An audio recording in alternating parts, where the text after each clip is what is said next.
High বন্ধুরা, আজকে একটা গৃহপ্রবেশ বাড়িতে এসেছি। দাঁড়াও তোমাদের সাথে একটু শেয়ার করি, ঘুরিয়ে ঘুরিয়ে দেখাচ্ছি।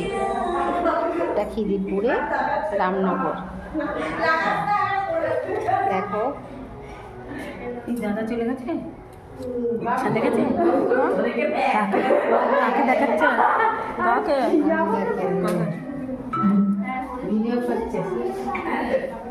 জয় শ্রীরাম।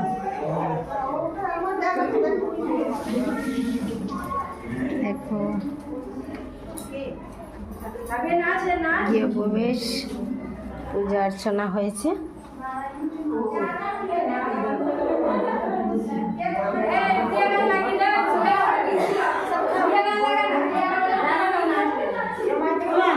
হাওড়া থেকে পুরো 1 ঘন্টা 15 মিনিট বাসে এসে তারপরে এখানে পৌঁছেছি। অবশেষে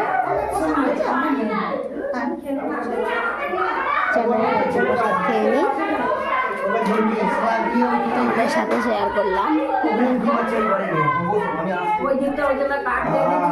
অল্প দিন অল্প